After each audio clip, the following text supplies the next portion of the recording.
그러면 발표자 선생님들 다 앞으로 나와주시면 우리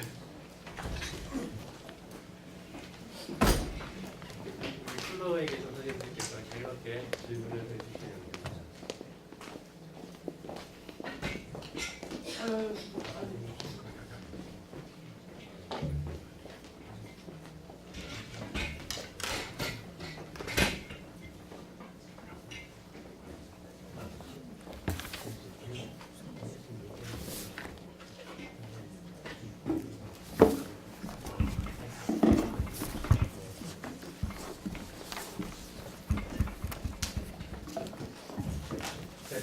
그리고 한 가지 공지로 이제 질문이 있은 다음에 짧은 다른 공지가 있을 겁니다. 그래서 좀 기다려 주십시오. 네.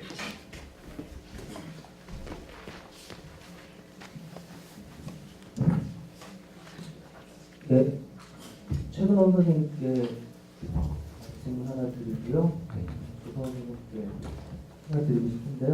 최근원 선생님이 스크로튼 얘기를 하면서 회화적 관계가 의도적인 반면에 사진적 관계가 인과적이다 이렇게 소개를 하셨는데 제가 좀 이상하게 생각된 거는 일단은 요 스크로튼의 견해가 좀 이상하다고 생각된 거고요. 그리고 근데 이제 뒤에 이어진 논의에서 이 부분을 계속 어쨌건 받아들인다고 제가 생각이 들어서 질문을 드리는 거죠. 그러니까 사진 작가가 사진을 찍는다고 할 때 인텐션이 안 들어가느냐 하는 문제가 되겠습니다. 그러니까 거기에 분명히 물리학적인 어떤 그 코제이션이 있죠. 그러니까 과학적으로 감지해가지고 뭐 필름에 찍히는 그 과정 얘기할 수는 있겠지만 기본적으로 작가는 어떤 그 장면을 포착하는 단계부터 그다음에 현상하고 그다음 특히 인화하는 단계에서 여러 가지 조작을 가한단 말이에요. 그 조작이 성공적으로 이루어지지 않았을 경우에는 그걸 이제 작품 형태로 자기가 발표하지도 않고요. 그렇다면 이제 그 작업은 화가가 이 그림을 그릴 때 일어나는 모종의 과정. 그러니까 예를 들면 거기도 코제이션이 없다고 할 수는 없는 게 일정한 그 재료들을 배치하는 거고 그 배치 과정에서 결국 그런 물리학적인 변화들이 생겨난단 말이에요. 그리고 이제 작가 역시, 그러니까 화가 역시 그 결과물이 마음에 들지 않았을 때는 이제 작품 발표를 이제 포기하고 뭐 할 거라는 거죠. 그랬을 때 그 촬영된 그 오브제가 있느냐 아니면 화가가 어떤 소재로 삼은 그 모델, 뭐 대상 이게 있느냐 이 차이가 조금 뭐 있긴 하겠지만 기본적으로 그 두 가지 측면을 그러니까 인텐셔널한 거하고 코저한 거 두 가지를 다 갖고 갖고 있다고 얘기해야 되지 않을까 하는 그 생각이 들었습니다. 그래서 그 부분 답변 듣고 싶고 조성 선생님께 좀 짧게 아까 이현진 지적하신 것 같은데 우리가 작품을 그러니까 영화를 예로 얻어 좋고 뭐 다른 예술 작품도 마찬가지인데 작품을 실제로 접해서 그 뭐 보거나 읽거나 듣거나 등등 하기 전까지는 그 내용이 어떠할지 모른단 말이에요. 그랬을 때 그 페인풀한 그런 작품 읽지 않을지조차 모르는데 우리가 굳이 그런 종류의 그 예술 체험 하고 그냥 일반적인 예술 체험하고 뭐가 다를지 그게 체험이 끝나기 전까지는 모르니까요. 우리가 그 고통스러운 걸지 아니면 쾌가 느껴지는 걸지 모르기 때문에 그게 과연 분명하게 구별이 되는 건지. 그러니까 말하자면 제 말씀은 예술 작품을 그냥 감상하려는 체험하려는 그 충동, 그러니까 동기하고 고통스러운 또 불편한 작품을 감상하려는 동기가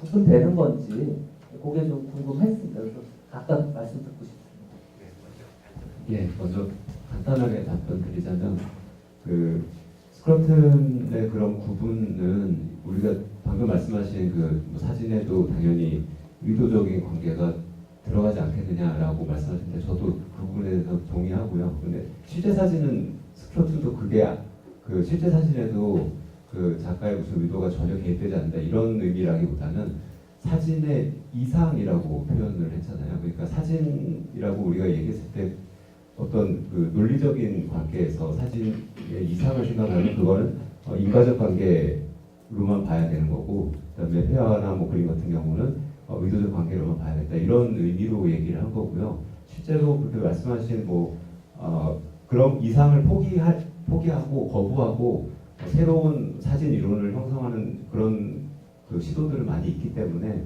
그런 지적은 충분히 가능한 지적이라고 생각하고요. 저도 뭐 제가 그 스크루튼의 그런 주장에 동의한다는 뜻은 아니고요. 여기서 그 주장, 그런 부분이 로페즈한테 그대로 이제 전달이 돼서, 그리고 로페즈가 사진을 재현 예술 작품으로서 이해하는 한 가지 방식이 바로 구분을 받아들일 때가 한 가지가 있고, 다른 방식으로도 물론 얘기를 하지만 그런 의미에서 말씀드립니다.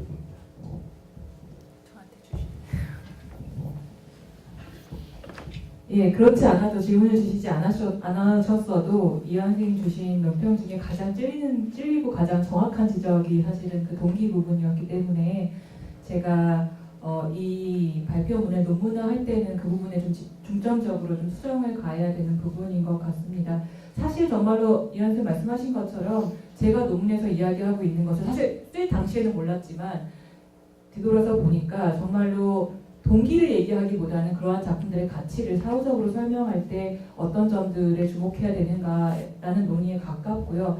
그런데 한 가지 제가 언급하고 싶은 것은 무엇이냐면, 특히 지금 질문에 대해서는 많은 경우에 사실 특히 영화 같은 경우에는요, 우리가 기대를 가지고 간다고 봅니다. 그러니까 불편하고 고통스러울 것이라는 것을 아예 모르는 상황에서 그런 작품들에 가는 경험보다는 어느 정도는 알고 있지만 호기심에서 혹은 다른 이유들 때문에 어떤 비평가들의 호평이나 혹평을 체크하기 위해서 여러 가지 이유로 갈 수 있다라고 생각을 하는데, 사실은 그래서 지금 생각해 봤을 때 특정 작품들을 그때그때 감상하게 되는 동기, 특히나 관람객들이 실제 입으로 밝히는 동기는 그닥 우리에게 의미가 없을 수 있겠다는 생각이 듭니다. 너무나 다양한 이유들로 작품을 감상할 것이기 때문에 사실은 불편한 예술 작품이나 그렇지 않은 작품의 경우에 동기 면에서 말씀하신 것처럼 다르지 않을 수가 있는데, 다만 제가 그 불편한 예술의 경우에 불편할 것이라는 걸 알고 가는 경우도 많을 거라는 것을 언급한 이유는 뭐냐면요.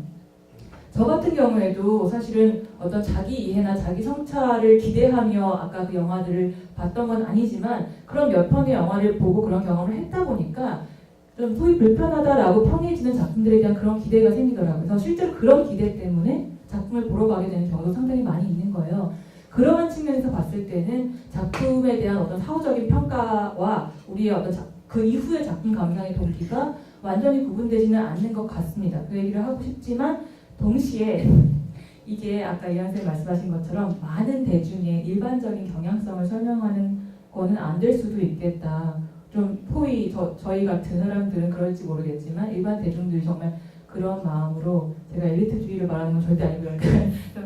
좀 약간 그런 좀 특이한 사람들은 그렇게 할 수도 있지 않은가라는, 적어도 소수의 어떤 동기를 설명하는 데는 연결될 수 있을 것 같습니다. 질문과 사실은 그 논평하신 선생님에 대한 대답을 동시에 할 기회를 가지셨는데요. 혹시 질문이 있으시면 한두 질문 더 받고요. 그리고 또 각 선생님들께 논평자의 논평에 대해서 간단하게라도 하시고 싶은 말씀 있으시면 말씀하시면 드리겠습니다. 네.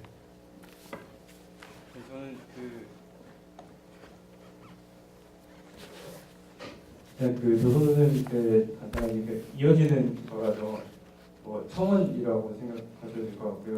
논평에서 말씀하셨고, 그리고 답변에서도 좀 말씀하셨던 것처럼 일단 라이브하게 생각을 해보면 메타 반응 이론이라는 게 약간 과지성화라고 하나요? 오버 인터랙션화하는 부분이 있지 않는가. 그래서 우리가 일반적으로 지금 설명해 주신 예도 그렇고 의도적이신 건지 모르겠지만 약간 도덕적인 혐오를 이야기하는 그런 내러티브에 대해 좀 국한적으로 적용이 되는 것 같은데, 우리가 조금 더 일반적으로 비극의 역설이라든지 공포의 역설에 이야기하는 것보다는 조금 더 인텔렉츄얼라이즈 된 부분이 있다는 생각이 들어서 좀 보편화될 수 있는 여지가 있는지를 좀 질문을 드리고 싶고요. 양민정 선생님께 대해서는 그 양현 선생님께서 지금 예술적 가치를 정의하시면서 감상을 위한 인간 성취의 선물로서 가지는 가치라고 정의를 하셨는데 인간 성취의 선물로서 가지는 가치에 이제 감상이라는 부분을 선생님께서 덧붙이시게 되잖아요. 그래서 저는 그 이후에 기대를 했던 것은 이 감상에 대한 설명을 조금 해주실 거라는 기대를 했었어요. 왜냐하면 여기에서 감상에 대한 정의가 제대로 주어지지 않으면 그냥 제 생각에는 그냥 얼핏 생각이 들기에는 좀 퀘스천 뱅이 될 수 있는 가능성이 꽤 높게 있다고 생각이 되거든요. 특히 이제 스포츠 같은 경우도 우리가 야구나 축구를 감상을 하는 게 감상의 목적이 정말 아닌가라는 생각이 우선 들고 또 야구나 축구뿐만이 아니라 피겨스케이팅이라든지 아니면 뭐 격투기에서 투로 경기라든지 이런 것들은 좀 더 이제 감상의 목적이 더 강하게 들어있다고 생각이 되거든요. 그리고 그런 경우에 이제 마찬가지로 지금 그 선생님께서 이 정의를 만드신 목적, 그러니까 예술적 가치와 그렇지 않은 다른 스포츠와를 구분하시고자 하는 그 목적에 조금 더 문제가 있게 될 것 같고, 만약에 거기에서 그거는 이제 예술적 감상과 다른 종류의 감상이 다르다라고 말씀하시게 되면 아마 퀘스천 뱅이 될 것 같아요. 그래서 감상에 대해서 조금 어떻게 생각하시는지에 대해서 설명을 좀 해주시면 좋을 것 같습니다. 제 답이 더 간단할 것 같아서 지적하신 부분에 굉장히 동의를 하는 부분이고 좀 제가 맨 처음에 메타 반응 이론을 접했을 때 느낌이 딱 그거였거든요. 너무 꾸며대는 거 아니야 이런 느낌이 분명히 있었는데 근데 이 문제를 접하고 이 문제를 생각을 하면 할수록 사실은 우리가 예술을 통해 하는 경험의 가치를 부여하는 건 이 메타적인 측면이 굉장히 강하게 작용을 하는 거라는 생각이 들어서 이 메타 반응 이론이 애초에 우리에게 그러니까 처음에 우리에게 주기 쉬운 그 느낌보다는 훨씬 더 유용한 이론이 아닐까라는 아이디어가 있었고요. 근데 그게 얼마큼 보편화될 수 있냐라고 물으신다면 보편성의 측면에서는 그리 강한 이론이 아닐지도 모르겠습니다만은 사실 우리에게 설명을 요구하는 작품들은 복잡한 작품들이잖아요. 그런 설명을 제공하기 위한 이론으로는 괜찮지 않은가라는 개인적인 생각입니다. 네, 질문 감사드리고요. 제가 답변을 잘 할 수 있을지는 모르겠지만 답변을 한번 해보도록 하겠습니다. 지금 질문하신 부분이 사실은 저도 생각을 했던 부분이고 감상이라는 것이 과연 뭘까? 결국 내가 말하려고 하는 것이 어떤 전통적인 미적 관조 같은 게 아닌가라는 생각을 하기는 했습니다. 그래서 사실은 제가 솔직하게 말씀을 드리자면은 제가 이야기하는 예술적 가치라고 하는 것이 전통적인 넓은 의미의 어떤 미적 가치와 크게 다르지 않다는 것을 말씀드리고 싶고요. 그랬을 때 그 감상이 이제 미적 가치를 가지는 대상을 바라보는 어떤 감상 태도 그런 거하고 연결이 될 수 있을 것 같고 다만 제가 그것을 미적 가치가 아니라 예술적 가치라고 말씀드리는 것은 그러니까 우리가 모든 세상에 있는 모든 것들을 다 미적인 가치를 가진 것으로 미적 감상을 할 수 있지만 우리가 인간이 만든 사물을 감상할 때 하고 미적으로 감상할 때 하고 그렇지 않은 사물을 미적으로 감상할 때에 우리의 어떤 그 대상에 부여하는 가치에는 어떤 근본적인 차이가 있다고 생각을 했습니다. 그래서 그러한 측면 때문에 제가 예술적 가치라는 개념이 필요하다고 생각을 했던 것이지 그 예술적 가치라는 개념이 전통적인 미적 가치와 크게 차이가 있다고는 생각을 하지 않습니다. 여기까지만 일단 말씀을 드리겠습니다. 먼저 질문하시고 그 다음에 질문하실 기회도 있습니다. 네, 선생님. 저는 공평하게 강선화 선생님 논문에서 은유가 줄리엣은 태양이다라는 은유 문장하고 태양이라는 은유의 한 항, 이 경우 디클이죠. 그래서 줄리엣은 태양이다가 시그니파이 한다는 말과 줄리엣은 태양이라는 말의 문장의 태양이라는 단어가 재현한 게 아니다 하는 건 별개의 측면의 문제인 것 같아요. 그래서 아마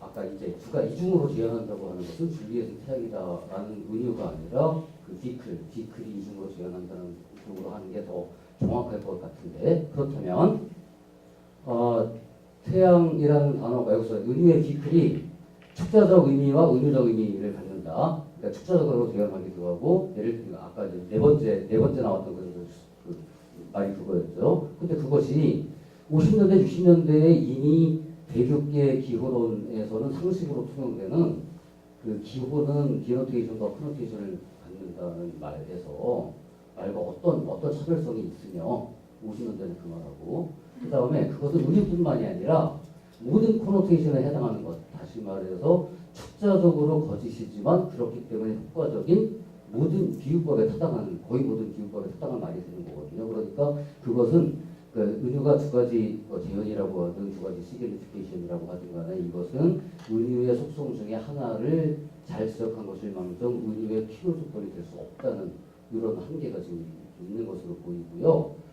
부수적으로 김한승 선생님 코멘트 중에서 첫 번째 문단하고 맨 마지막 문단에 나오는 작은 따옴표 단어 어휘들이 전부 다 태생은 메타포였으나 이제는 은유 축에도 끼이지 않는 네드 메타포들이거든요. 그렇다면 강선화 선생님의 그 이중재현이라는 그 틀을 참이라고 받아들인다면 김한승 선생님의 따옴표라는 어휘들은 그 은유의 그 이중재현이 서로 머징하는 거라고 설명을 하면 되죠. 그러니까 네드 메타포는 은유의 이중재현이 서로 머징해가지고 이제 단일 재현으로 되는 것이라고 생각을 하면 되는 건가요? 그 질문이 두 가지죠.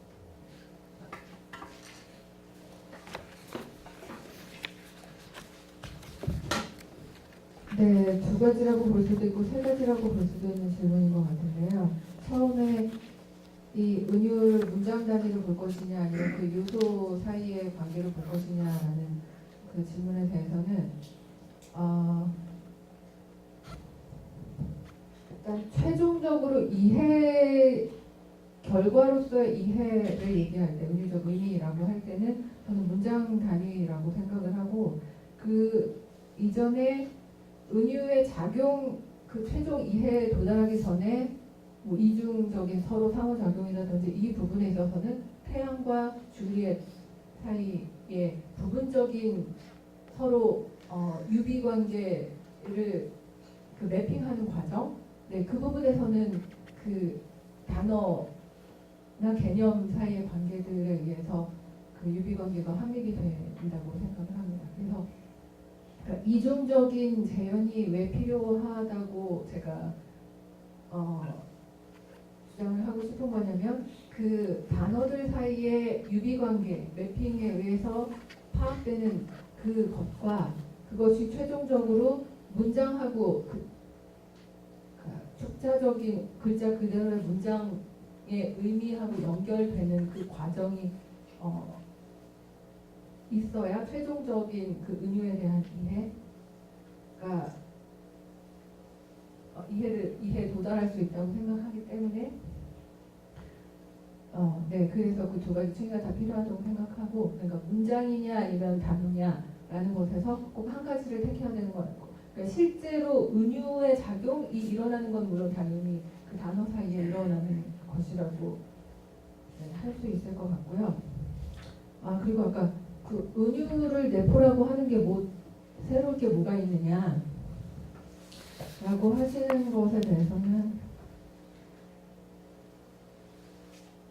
네, 그렇게 크게 보면 그냥 내포다라고 하는 것에서는 다른 내포 맥락하고 다를 게 없는데 그 중에서 은유의 차이점이 뭐냐? 그러니까 단지 그 최종적인 내포 의미만을 찾아내는 것이 아니라 그 은유에는 그 단토가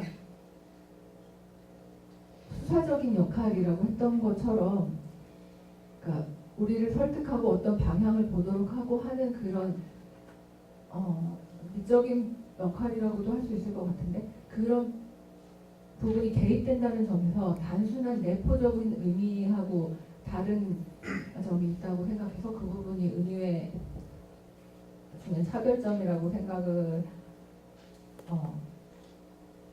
해서 네, 은유가 그냥 단순한 내포로 완전히 환원돼서 무차별적으로 다뤄져서는 안 된다고 생각하는 입장입니다. 대답이 됐습니다. 네, 아까 질문이 있으셨는데요. 질문하시겠습니까? 네.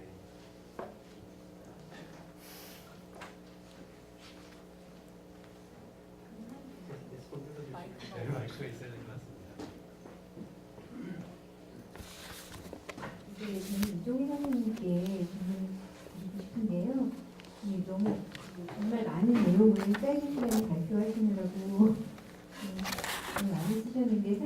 선생님께서 정말로 하시고 싶었던 말씀은 마지막 부분이었던 것 같은데, 그러니까 실적 표상으로서 그러니까 음악 표상이라는 게 도대체 어떤 유형의 어떤 성격을 가진 것인지에 대한 얘기가 마지막 부분에 아마 발표문에서 제시 되었던 것 같은데, 시간 관계상 선생님께서 이제 잊지 못하시고 그냥 이렇게 마무리가 되어서 좀 저도 듣고 싶다는 생각이 들고요. 또 선생님께서도 아쉬우실 것 같아서 선생님의 생각이 무엇인지, 음악적 표상이 도대체 뭐라고 생각하시는 건지 그에 대한 이야기를 조금 청하고 싶고요. 그 다음 좀 이제 작은 문제로는 제가 아까 발표를 들으면서 좀 논의를 따라가기가 어려웠던 것은 음악에 관한 논의를 하면서 이제 샘플로 나오는 것이 음정하고 그다음에 뭐 딸리문, 이제 으뜸음 이제 이런 것이었어요. 그래서 좀 따라가기가 어려웠는데 특히 이제 딸리문, 으뜸음 이런 것이 이제 불금에 대한 표상과 이렇게 유비되어서 같이 얘기가 되어서 더 이해하기가 어려웠어요. 왜냐하면 딸리문이나 으뜸음이라는 것은 관계적인 특성이잖아요. 불금은 관계적인 특성이 아니잖아요. 그냥 우리가 G, 뭐 솔 혹은 뭐 도라고 이제 음고 하나의 독립된 그런 음고를 얘기하는 것과 딸리문, 으뜸음을 얘기하는 것은 이제 전혀 차라리 저는 불금하고 같은 거는 독립된 음고라는 거죠. 관계적 속성이 아닌 거.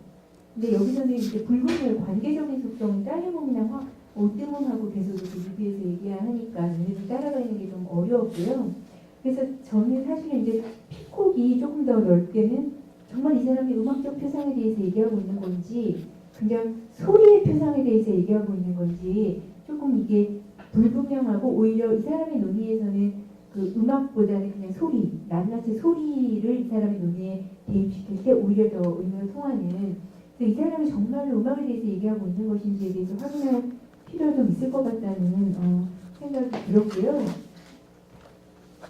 마지막으로 한 가지만 좀 더 작은 문제로는 그러니까 그 AT에 대한 반례로 이제 54페이지 악보를 통해서 이제 그 피콕이 표상적인 내용은 같지만 감각적 질이 다른 경우로 이제 악보에 두 마디를 이제 제시를 했는데요. 이 경우도 사실은요 어떤 면에서 이 A하고 B는 감각적인 내용이 굉장히 유사하거든요.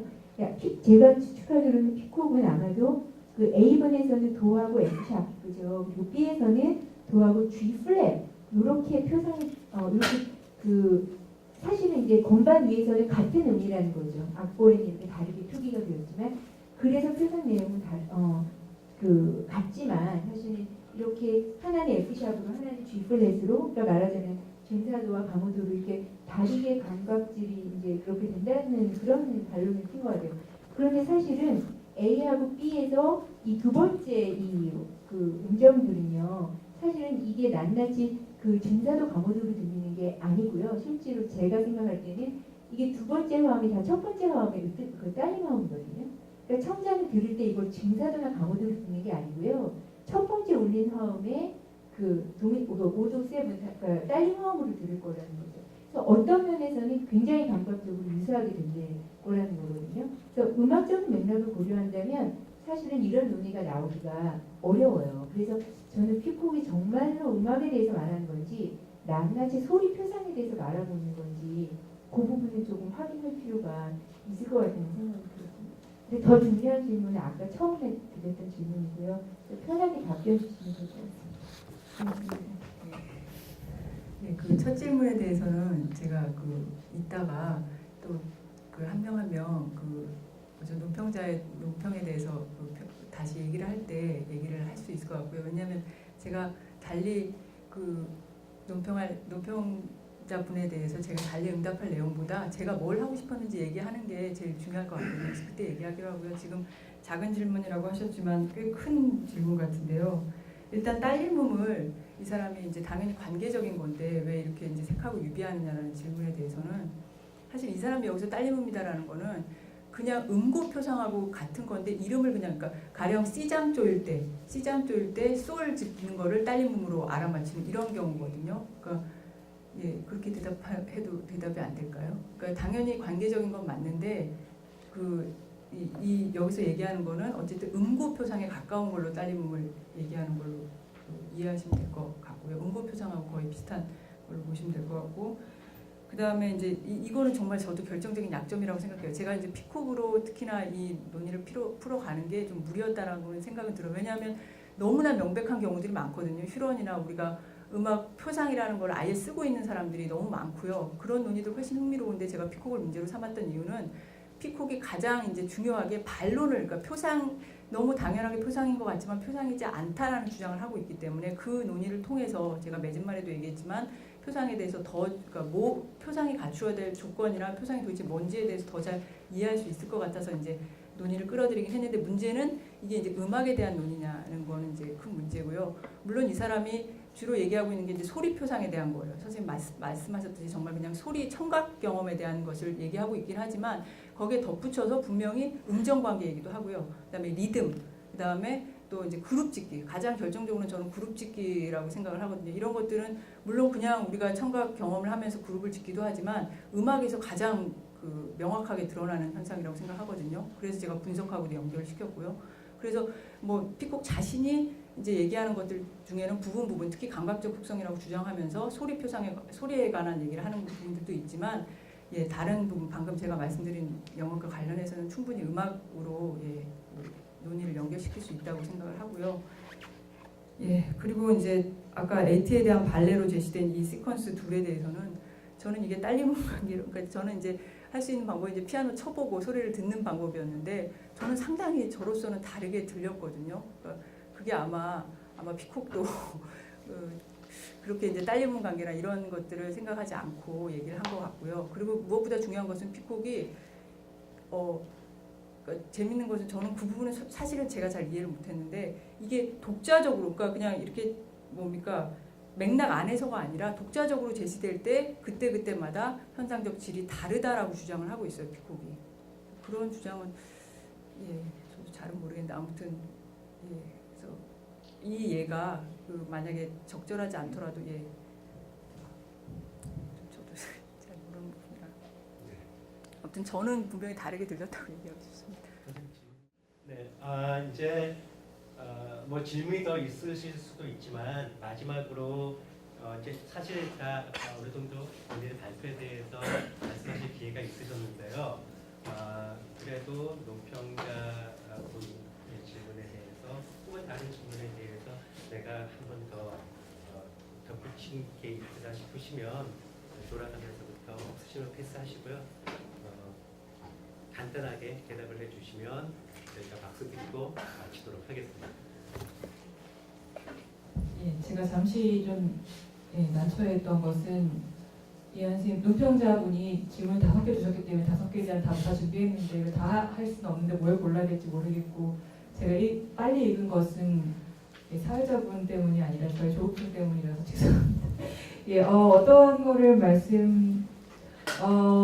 학교의 주제가 재연이니만큼 마지막 질문에 대해서만 간단하게 말씀을 드리자면, 사실 논평자께서 하신 질문은 제가 발표할 때 읽진 않았지만 각주 6번에서 언급했던 차이 물음과 관련이 되어 있습니다. 그러니까 이 차이 물음이라는 것은 왜 사람들이 현실에서의 고통보다는 예술을 통한 고통을 선호하는가라는 물음하고 연결이 되어 있는 것이고요. 제가 언급했던 여러 이론들 중에 통제 이론이 이 물음에 집중한 것으로 알려져 있습니다. 통제 이론 같은 경우는 작품에서 경험하는 고통이 감상자 측의 통제력, 즉 언제든 감상을 멈출 수 있다라는 어떤 이 통제력에 의해서 실제 고통보다 덜한 것으로 여겨진다라는 것인데요. 제가 이와 동시에 주목하고 싶은 것은 뭐냐면 재현하고 연결지어서 작품의 제작자 측의 통제력입니다. 그러니까 현실에서의 고통과 작품을 통해 경험되는 고통의 차이, 우리로 하여금 전자는 피하게 하면서 후자는 그렇지 않게 하는 그 중요한 차이 중에 하나는 후자 같은 경우, 작품을 통한 고통의 경험 같은 경우는 작품 제작자의 통제를 통해서 제작자가 고안한 특정한 방식의 어떤 재현 방식을 통해서 감상자에게 경험하기 때문에 이 고통의 정도도 그렇고요. 감상자의 그 고통이 보상으로 이어지기 훨씬 쉬운 방식으로 이 고통이 경험되기 때문에 저는 그 재현을 통한, 그러니까 여러 그 재현 방식들, 재현 장치들을 통한 고통의 경험이 훨씬 더 바람직한 것으로 여겨질 수 있다라고 생각을 하고 있습니다. 그리고 또 하나는 뭐냐면 우리가 현실에서 아까 고통을 추구하는 경향성 자체에 대해서 굉장히 의문을 제기하셨는데 저는 스머츠 같은 경우는 이 고통을 추구하는 경향성을 우리 삶이 너무나 지루해서 우리가 이 생생하고 강렬한 경험을 원하기 때문에라고 말하고 있는데 거기 전적으로 동의하기는 어렵지만 일면 또 동의하는 부분이 있습니다. 그래서 근데 그 강렬하고 생생한 경험을 원하는데 현실 속에서 그 고통을 겪으면 고통만 주어지는 것이 아니라 그 고통을 초래한 현실 속의 부정적인 일들이 같이 패키지로 따라오기 때문에 너무 부담스럽다면 예술 같은 경우는 이제 통제력도 있고 어느 정도의 안정성이 있기 때문에 좀 한 번쯤 이렇게 빠져보고 싶은 그런 경향성이 아예 없다고 말하기 어렵지 않을까가 저의 개인적인 생각이지만 전혀 동의하지 않는 것 같습니다. 네, 그래서 재현의 역할과 고통 추구의 경향성에 대해서는 제가 이렇게 말씀을 드릴 수 있을 것 같습니다. 예, 저는 그 논평자께서 제가 얘기하려고 했던 거를 이제 그 좀 많이 오해를 하신 것 같은데 이제 그렇게 오해를 하도록 쓴 완전히 전적으로 제 책임이고요. 논문을 끝까지 읽어도 도대체 이 사람이 뭘 얘기하려는 건지 모르겠다 싶은 거는 그건 완전히 이제 그 논문을 잘못 쓴 건데요.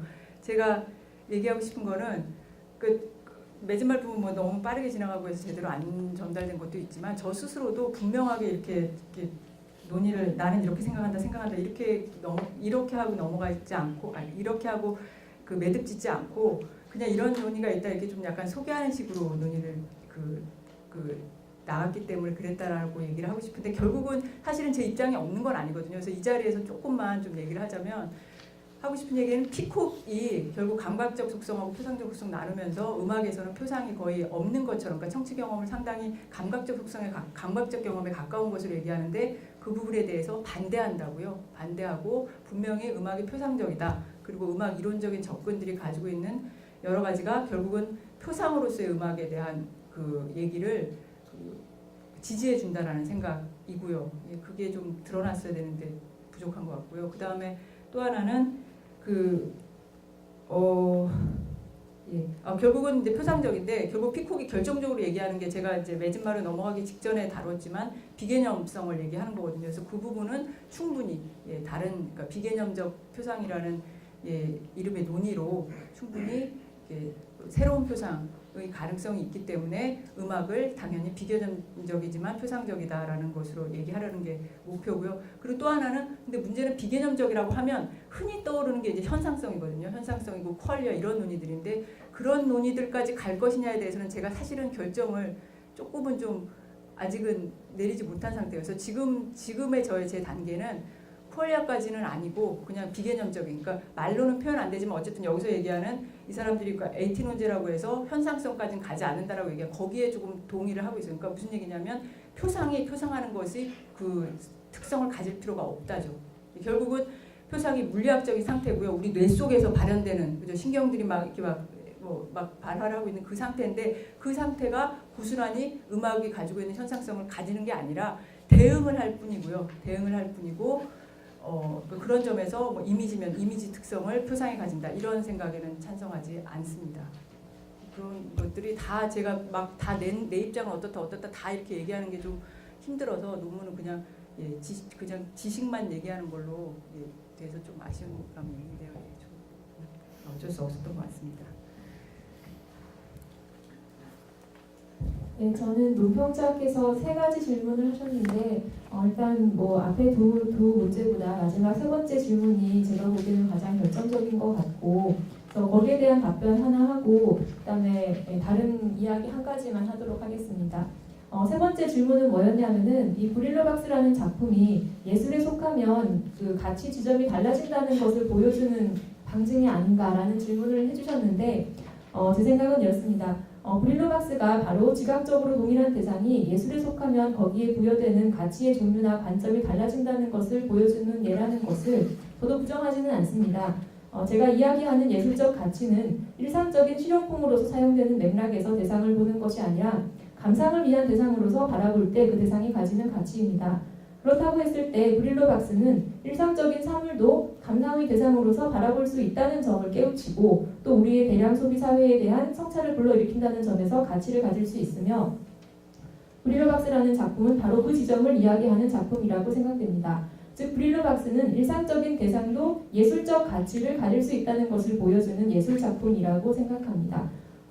그리고 아까 그 잠깐 쉬는 시간에 김재인 선생님께서 저한테도 질문을 해주셨는데 제가 이야기하는 뭐 감상을 위한 인간 성취의 산물로서라고 하는 가지는 가치를 가지지만은 예술적 가치라고 하기 어려운 일들이 있지 않을까라고 말씀을 해주셨는데 예를 들어서 뭐 성형미인 말씀을 해주셨어요. 근데 아까 윤주환 선생님께서도 질문하신 게 좀 통하는 이제 그런 질문이라고 생각이 됩니다. 그 성형으로 예술을 하는 예술가도 있지 않습니까? 올랑 같은 여러분들도 다 아시겠지만은 근데 이런 생각을 한번 해봤어요. 만약에 오로지 감상을 위해서 성형 수술을 하는 사회 이런 걸 한번 상상을 해봤을 때 그런 사회에서라면은 성형 수술이 예술적 가치를 가진 것으로 감상되지 않을까라는 생각을 했습니다. 근데 사실 우리 사회에서는 그렇지 않은 이유가 제가 생각해 봤을 때는 그래도 지금 우리 사회에서는 어떤 그 감상을 위한 대상이라는 것이 어느 정도의 어떤 매체에 제한이 있지 않나라는 생각을 하게 되었습니다. 일단 여기까지만 말씀드리도록 하겠습니다. 저도 신주 선생님께서 논평해 주신 부분에 대해서 말씀드릴게요. 지금 어디 계신지 잘 모르겠어요. 첫 번째 아마 질문이 로페즈가 투명성 개념을 사용한 게 월튼의 것을 채택해서 사용하고 있지만 뭔가 월튼이 원래 의미하던 바랑 충돌하거나 혹은 모순되는 방식으로 사용하고 있다는 저의 지적에 대해서 로페즈가 월튼의 투명성 개념을 채택했다는 근거가 어디서 나올 수 있느냐 이런 질문이었던 것 같은데요. 그거는 로페즈의 2003년 논문이 크게 세 파트로 구성되어 있고요. 첫 번째가 이제 스크러튼의 회의주의 논변을 로페즈 나름대로 이제 재구성해서 저랑은 좀 다르겠지만 어쨌든 재구성해서 정리한 부분이고 두 번째 파트가 사진의 투명성에 관한 설명을 하는 파트고 세 번째가 통해보기, seeing through의 가치에 대한 설명입니다. 그래서 두 번째 파트에 사실 자세하게 나와 있는데요. 제가 여기에 그래서 자세하게 적어놓지 않아서 아마 그런 질문이 나온 것 같아서 좀 잘못인 것 같고요. 로페즈는 사진의 투명성을 통해보기라고 얘기하면서 이제 두 가지 요소를 크게 얘기를 하는데요. 월튼의 투명성이요. 그런 얘기 이제 꺼내기 전에 왜 로페즈가 이제 그런 어떤 사진 보기의 경험에 대해서 특별히 관심을 갖게 되었나를 보면은 두 번째 파트, 그러니까 사진의 투명성에 대해서 설명할 때 제일 처음 이제 인용하는 월튼에 대해서 인용하는 부분이 있는데 그 부분이 이제 월튼이 말하기를 카메라의 발명이 어떤 이미지 제작의 새로운 방법도 우리한테 제공을 해줬고 그리고 새로운 종류의 이미지도 우리한테 주었는데 그런데 이제 월튼이 진짜 관심이 있었던 거는 그 다음에 새로운 보기 경험도 우리한테 줬다라고 나는 언급을 하거든요. 그걸 이제 로페즈가 그대로 인용을 하면서 거기서부터 이제 투명성에 대한 얘기를 하고 있습니다. 투명성에 대한 얘기는 월튼 같은 경우는 이제 인과에 대한 부분을 다 리듬 독립적인 반사실적 의존 관계 플러스 그리고 사진 찍힌 대상과 이미지 사이의 시각적 유사성 이렇게 두 가지를 합쳐서 투명성 개념을 얘기를 하고 있는데 그거를 로페즈도 그대로 받아들이거든요. 그대로 월튼의 논의를 그대로 갖다가 쓰면서 근데 거기서 이제 월튼이 사실은 자신의 트랜스페런 픽처스라는 논문에서 자기가 주의사항으로 얘기한 것이 자기가 그렇게 통해보기를 물론 리터럴리 본다고 얘기했지만 그게 많은 사람들에게 오해를 불러일으켰지만 그것에 대해서 잘못 생각하지 말아라고 이렇게 주의사항을 준 게 하나는 그걸 너무 희석시켜서 받아들이지 마라 스크러튼처럼 그래서 그냥 단지 대용물로서 생각하지 말라는 거였고 다른 하나는 그걸 너무 과장해서 이해하지 마라라는 거였거든요. 과장해서 이해하지 마라라는 게 지금 로페즈가 얘기하는 레버레이션의 의미로 이해하지 말라는 거였거든요. 그래서 근데 로페즈는 그거를 그냥 그대로 월튼이 하지 말라는 그러니까 자기는 그런 걸 주장하지 않는다. 그 용어로서 그걸 주장하지 않는다는 거를 좀 그렇게 얘기했는데 그 로페즈가 그렇게 얘기하는 게 사실 저희가 이해가 가는 부분이 있는 게 로페즈는 그 사진이 최소한 이 사진의 이상을 수용하는 한에서는 사진이 재현이 아니라는 점을 받아들이기 때문에 물론 로페즈가 사진이 재현일 수 있는 경우와 사진을 재현으로서 보는 경우 둘 다를 다 설명하는 부분이 있지만 어쨌든 이 부분에서는 사진이 재현이 아니라는 걸 받아들이기 때문에 그래서 아마 그 통해보기 경험을 통해서 그냥 그 재현을 거치지 않고 바로 이제 레버레이션에 대한 얘기를 할 수밖에 없었던 것 같아요. 그래서 그 아마도 그런 이유가 있었던 것 같고 두 번째 물음은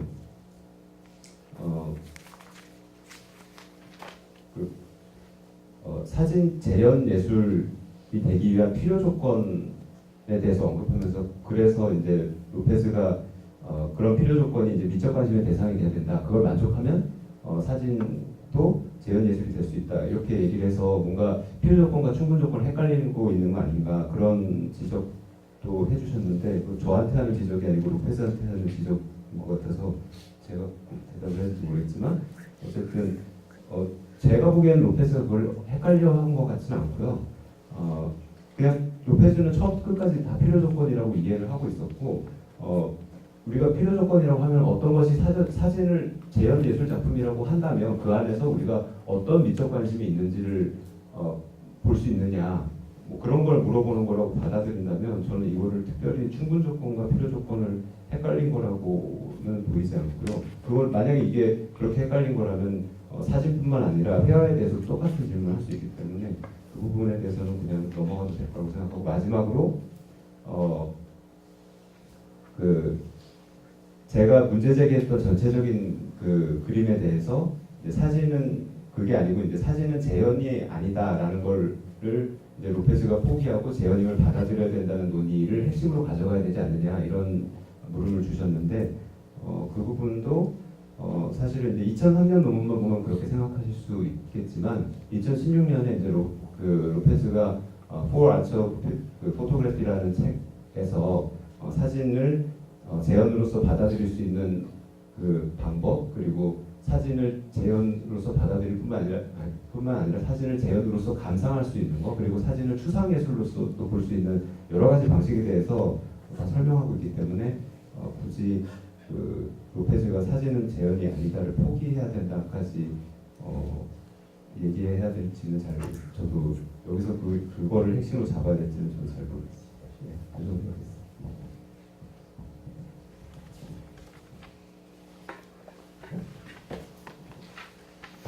네, 김만승 선생님을 지금 안 보시는 것 같은데, 네, 일단 두 가지 질문하셨는데 그 은유에 가지고 있는 은유에 대한 직관이라고 제가 은유는 뭔가 의미를 전달하는 의사소통을 가능하게 하는 기능을 한다라는 직관과 데이비슨이 말한 성공적이지 못한 은유는 없다라고 말할 때, 그러니까 이때 데이비슨이 말한 성공적인 은유라는 건 인과적 성공을 얘기하는 거거든요. 은유 문장을 봤을 때 그 문장이 우리에게 어떤 심적 상태를 야기한다, 어떤 이미지를 떠올리게 한다, 여기까지만 얘기하는 성공이고, 그리고 이게 데이비슨의 직관이라고 한다면, 네, 저는 데이비슨의 직관이 잘못됐다고 생각을 하고, 저는 이 은유가 성공했다 안 했다의 그 판별 기준은 단지 어떤 이미지를 떠올리게 했느냐 거기서 끝나는 것이 아니라 그게 결국 인식적으로까지 이해가 된 것까지가 은유적 성공이라고 생각하기 때문에, 네, 저는 데이비슨의 직관이 잘못됐고 제 직관이 옳다고 생각하고요. 그리고 그 이중성에 대해서 제가 이중이라는 말을 너무 남발하는 바람에 그 의미가 좀 분명하지 못한 부분을 지적해 주셨는데요. 네, 제가 이중성 은유에서 재현이 이중적 구조를 가지고 있다라고 할 때 의미한 것은 단지 문자적 의미와 은유적 의미라는 게 따로 있다. 개별적으로 다른 의미가 있다.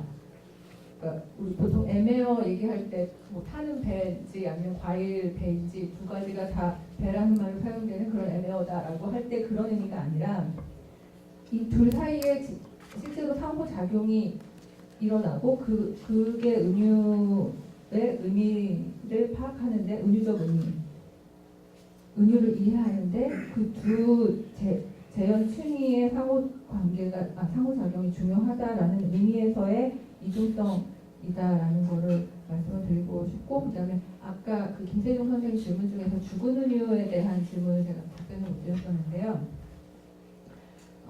제 주장에 따르면 죽은 은유는 은유가 아니게 됩니다. 그러니까 아까 그 레이코프나 터너 같은 인지 언어학자들이 얘기할 때 제가 비판을 했던 게 살아있는 은유, 시적 은유에 대해서 그들이 그 긴장이나 차이점을 구분하지 못한, 설명을 못한다라고 비판을 했는데, 그냥 단순 은유 차원에서는, 아니, 그냥 죽은 은유는 단순 재현이라고 봐도 전혀 문제가 일어나지 않고, 이런 이중 재현 구조가 있어야만 의미가 파악되는 것은 살아있는 은유일 경우. 끝까지 놀라운 에너지를 보여주신 5분 발전한 선생님께 박수 드리겠습니다.